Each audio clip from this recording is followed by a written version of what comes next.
রহস্য মৃত্যু আমরা উল্লেখ করছি ইমরানের। অভিযোগ তার স্ত্রী এবং স্ত্রীর প্রেমিক মিলে ইমরানকে হত্যা করেছেন।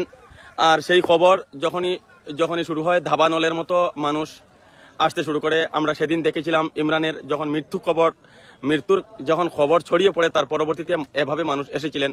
আজ ঠিক ইতিমধ্যে গতকালকে রাত্রে 11টা থেকে যখন এই ঘটনা নিয়ে আলোড়ন সৃষ্টি হয়, দুইটার পরবর্তী সময় থেকে কিন্তু মানুষ জমতে শুরু করেন। বর্তমান সময় পর্যন্ত অনেকে ঘুমিয়ে অনেকে নির্ঘুম। ঠিক এ সময়ে মানুষ ইমরানের খবর যেটা রয়েছে, যেখানে তাকে কবরস্থ করা হয়েছে, সেই জায়গার উদ্দেশ্যে মানুষ অগণিত মানুষ আমরা উল্লেখ করব যে মানুষ আসছে আর আসছে। অন্তত আধা ঘন্টার উপর থেকে মানুষ আসছেন, যদিও এখনো পর্যন্ত ম্যাজিস্ট্রেট পৌঁছাননি। আমরা যে বিষয়টি অবগত হয়েছি সেটা আপনাদের উদ্দেশ্যে তুলে ধরার চেষ্টা করছি। ঠিক এ সময়ে এখানে ম্যাজিস্ট্রেট আসছেন শিলচর থেকে লোক আসছেন। এখানে কবর থেকে তোলা হবে ইমরানকে।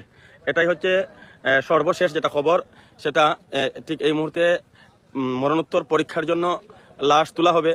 আর সেই কারণে এখানে কবরমুখী হয়ে গিয়েছেন মানুষ। যদিও এখানে যে কবর থেকে লাশ তোলা হবে তার এখনো পর্যন্ত অনেক সময় বাকি। আমরা ঠিক এ সময়ে যে কিভাবে মানুষ সেই কবরগার উদ্দেশ্যে রওনা হয়েছেন সেই ছবিটি আমরা আপনাদের উদ্দেশ্যে তুলে ধরতে এখানে অগণিত মানুষ, যেটা আমরা ছোট্ট একটি রাস্তা কবরগাঁয়ে যাওয়ার, আর সেই রাস্তায় মানুষের যেটা ভিড় সেটাই আমরা আপনাদের উদ্দেশ্যে তুলে ধরছি। বলতে চাইছি যে রাজনগর কুলিচড়া গ্রাম পঞ্চায়েতের নবনির্বাচিত সভাপতি, যাকে আমরা উদীয়মান রাজনীতিবিদ উল্লেখ করব, সে কিন্তু একজন প্রতিষ্ঠিত ব্যবসায়ী। এবারের পঞ্চায়েত নির্বাচনে সে রাজনগর কুলিচড়া গ্রাম পঞ্চায়েত, যেটা পূর্বতন রাজনগর গ্রাম পঞ্চায়েত, বর্তমান সময়ে কুলিচড়া গ্রামকে সেই গ্রামের সহিত গ্রাম পঞ্চায়েতের সহিত যুক্ত করে দেওয়া হয়। সেই গ্রাম পঞ্চায়েতের 9 নম্বর গ্রুপ থেকে ইমরান গ্রুপ সদস্য হিসাবে নির্বাচিত হয়। আর তার পরবর্তীতে সে সেই রাজনগর কুলিচড়া গ্রাম পঞ্চায়েতের স্বতঃস্ফূর্ত সমর্থনে এখানকার যে সমস্ত গ্রুপ সদস্য তাদের 10 জনের 9 জনের সমর্থন পেয়ে সে 10 জনের 10 জন সমর্থন নিয়ে সে গ্রাম পঞ্চায়েত সভাপতি নির্বাচিত হয়। আর সেই গত 10 আগস্ট তারিখ ভোরে যেটা ঘটনা সেদিন ঘটেছিল, সেদিন ছিল রবিবার। আর সেই রবিবার হেতু গ্রাম পঞ্চায়েত সভাপতি আর গ্রামের অনেক মানুষ তার সাথে দেখা করতে সেদিন এসেছিলেন। আর যখনই মানুষ তার সাথে দেখা করতে আসে, তখন কোনো একজন যখন তাকে ঘুম থেকে জাগাতে যান, তার পরিবারের সদস্যকে বলা হয় তাকে ঘুম থেকে জাগানোর জন্য। সেদিন তার বোন বাড়িতে তিনি যান তাকে ভাইকে ঘুম থেকে জাগাতে। তিনি গিয়ে তার শরীরের যেটা অবস্থা দেখেন, তাতে কিন্তু আমরা ঠিক এই মুহূর্তে দেখছি প্রশাসনের যারা লোক তারা এখানে পৌঁছাচ্ছেন, পুলিশ, সিআরপিএফ, অগণিত মানুষ যেভাবে পৌঁছাচ্ছে, অনুরূপ পুলিশ, সিআরপিএফ দিক দিয়ে আমরা দেখছি এখানকার যেটা নিরাপত্তা। আমরা আমাদের যে সমস্ত পূর্বের যে সমস্ত ভিডিও রয়েছে সেগুলোতে আপনারা দেখেছেন ঠিক কিভাবে আবেগিক হয়ে মানুষ এখানে পৌঁছেছিলেন। তো ঠিক এ সময়ে আমরা আরেকটি যেটা ছবি এখান থেকে দেখছি যে প্রশাসনের যে সমস্ত এখানে কড়া নিরাপত্তা, যেটা আমরা উল্লেখ করছি, সম্পূর্ণ কড়া নিরাপত্তার মধ্যে দিয়ে এখান থেকে লাশ উঠানোর চেষ্টা করা হচ্ছে। লাশ উঠানো হবে কবর থেকে।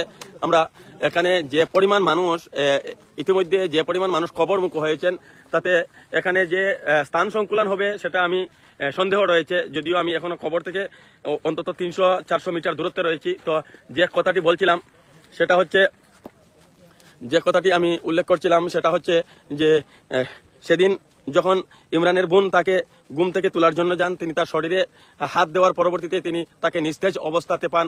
আর সেই থেকে কিন্তু সঙ্গে সঙ্গে তাকে পরিবারের সদস্য সহ অন্যান্যরা তাকে সেখান থেকে শিলচর একটি বেসরকারি হাসপাতালে নিয়ে যান। আর সেই বেসরকারি হাসপাতালে যাওয়ার পরবর্তী সময়ে সেখানে তাকে মৃত বলে ঘোষণা করা হয়। বেসরকারি হাসপাতাল থেকে নিয়ে আসা হয় শিলচর মেডিকেল কলেজে, একই রেজাল্ট শিলচর মেডিকেল কলেজ থেকেও দেওয়া হয়। তখন উল্লেখ করা হয় ইমরান হৃদরোগে আক্রান্ত হয়ে মারা গিয়েছেন। তো সেই ইমরান মাত্র 31 বছরের যুবক, তার রয়েছে ফুটফুটে 2টি পুত্র সন্তান, একটির বয়স 7 আর একটির বয়স 4। তো 7 ও 4 বছরের 2টি ফুটফুটে পুত্র সন্তানের পিতা ইমরান, বয়স মাত্র 31 বছর। আর এ সময়ে সে এভাবে চলে যাবে সেটা অনেকেই মানতে পারেনি। তার পরিচিত বন্ধু মহল বা 2-1 যাদের সহিত সে তার অন্তরঙ্গ কথাগুলো শেয়ার করেছিল, তারা তখনও কিন্তু সে যে স্ত্রী পরকীয়া রয়েছে সেটা অনেকেই জানতেন। তো সে থেকে সন্দেহ হয়।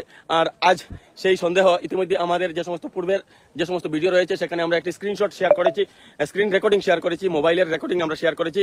সেই রেকর্ডিংয়ে গেলে আপনারা দেখতে পাবেন এখানে অনেক কথোপকথন হয়। তো ইমরানের ক্লোজ বন্ধু যারা এখানে 2 জন আর ইমরানের ভাই, তারা কিন্তু সেই বিষয়টি যে ইমরানের স্বাভাবিক মৃত্যু সেটা তারা মেনে নিতে পারেনি। তারা যাকে সন্দেহ করা হয় তাকে গতকাল রাত 11টার কাছাকাছি সময়ে যখন তারা তার মোবাইল কোনোভাবে তার মোবাইলটি তাদের হাত লাগে, আর এদিনেরই যে সমস্ত চাট ইমরানের স্ত্রীর সহিত যে সমস্ত চাট, সেখানে সে সন্দেহ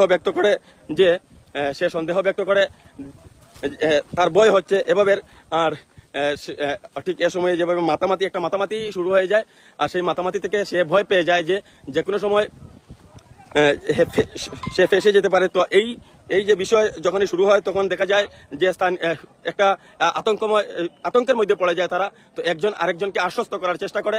তার পরবর্তীতে আমরা এখানে দেখি তার সেই চাটিং তারা ধরে ফেলার সাথে সাথে তাকে নিয়ে পুলিশে সমঝে দেয়। আর পুলিশের প্রাথমিক জেরাতেই সে ইমরানকে হত্যার কথা, ইতিমধ্যে আমরা যে বিষয়টি অবগত হয়েছি, সে ইমরানকে হত্যার কথা স্বীকার করেছে। আমরা ইমরানের খবর গায়ে পৌঁছে গিয়েছি, এখানে অগণিত মানুষ পৌঁছেছেন। আর যেটা দৃশ্য আমরা দেখছি, ঠিক এখনো পর্যন্ত কবর কুড়ার যে সমস্ত লোক তারা এখনো পর্যন্ত পৌঁছায়নি। আর এখনো পর্যন্ত ম্যাজিস্ট্রেট সম্ভবত পৌঁছে গিয়েছেন, কিন্তু কবর কুড়ার যে সমস্ত লোক তারা এখনো পৌঁছায়নি। ম্যাজিস্ট্রেটের উপস্থিতিতে পুলিশ, সিআরপিএফ বিশাল বাহিনী এখানে মোতায়েন করা হয়েছে আর তোলা হবে লাশ। তো আমরা যে ঘটনাটি ইতিমধ্যে আপনাদের উদ্দেশ্যে তুলে ধরতে চাইছি সেটা হচ্ছে, আমি যে কথাটি বলছিলাম, পরবর্তী সময়ে দেখা যায় সেই তারই গাড়ি চালক যাকে পুলিশের হাতে তুলে দেওয়া হয় রাতে, আর পুলিশি প্রাথমিক জেরায় সে স্বীকার করে ইমরানকে কিভাবে হত্যা করা হয়েছিল সে উল্লেখ করে যে সে ঔষধ কিনে দিয়েছিল, সেভাবে কোনো একটি পয়জন। তো তার পরবর্তীতে তার স্ত্রী সেটা খাইয়ে দিয়েছে, সেটা ছিল বচনের স্বীকারোক্তি। আর সেই স্বীকারোক্তি যখনই প্রকাশ পায় রাত 2টায়, আমরা দেখি ইমরানের বাড়িতে অগণিত মানুষ ইমরানের বাড়িতে কিন্তু রাতেই জমায়েত হয়ে যান। আর তখন ইমরানের বাড়িতে অবস্থান করছিলেন ইমরানের শ্বশুর, ইমরানের জ্যেষ্ঠশালী এবং ইমরানের শালক। তারা তাদের সকলকে কিন্তু আটক করে নেন। তারা আটক করে নয়, একসাথে অনেকজন মানুষ যখনই জমায়েত হয়েছেন, দেখছেন তারা উশৃঙ্খল মানুষের উশৃঙ্খল পরিস্থিতির মধ্যে আমরা দেখি তখনই তারা কিন্তু নিজেদেরকে গৃহের মধ্যে বন্দি করে নেয়। তো তারা বন্দী হওয়ার আগে কিন্তু কিছু একটা উত্তম মধ্যম তাদের উপরে হয়ে যায়। আর তার পরবর্তীতে এখানে যে বিষয়টি আমি উল্লেখ করতে চাইছি, আপনাদের উদ্দেশ্যে তুলে ধরতে চাইছি, সেটা হচ্ছে পরবর্তীতে পুলিশ এসে তাদেরকে এখান থেকে উদ্ধার করে নিয়ে যায়। তো পুলিশ যখন তাদেরকে উদ্ধার করছিল, তখনও কিন্তু এখানে দুই একজনকে কিন্তু ভালো একটি উত্তম মধ্যম দেওয়া হয়। সেই ছবি আমরা আমাদের পূর্বের যে সমস্ত ভিডিও সেই ভিডিওতে তুলে ধরেছি। তার পরবর্তীতে যে ঘটনাটি সংঘটিত হয়েছিল সেটা হচ্ছে সর্বশেষ যেটা ঘটনা, রাতে যখনই তাদেরকে পুলিশ তুলে নেয়, তার পরবর্তীতে মানুষ কিন্তু অগণিত মানুষ, ঠিক এখন যেভাবে এখানে মানুষের সংখ্যা আমরা দেখছি, তার থেকেও বেশি সংখ্যক মানুষ কিন্তু সেই ধলাই থানা অভিমুখে রওনা হয়। একটা পরিস্থিতি এমন হয় যে থানা থেকে সম্ভবত ছিনিয়ে নিয়ে আসবেন। তো পরবর্তীতে ধলাই পুলিশও কিন্তু সতর্কতার সহিত কাজ করে। তারা সেই যারা অভিযুক্ত বা যাদেরকে আটক করা হয়েছিল তাদেরকে কিন্তু ধলাইতে না রেখে সেখান থেকে অন্য থানায় স্থানান্তর করে নেয় সাথে সাথে। আর তার পরবর্তীতে যে সমস্ত ভিড় থানা অভিমুখে হচ্ছিল তাদেরকে কিন্তু ধলাই থানার অফিসার ইনচার্জ কুলেন্দ্র হাজুরি বাগাবাজার ক্যাটেল মার্কেটের সম্মুখে বাধা দেন। আর সেখানে বাধা পাওয়ার পর সেই সমস্ত মানুষ বাগা শেরখান সড়কের তেমাতায় এসে এখানে সড়ক অবরোধ করে বসেন। আর সেই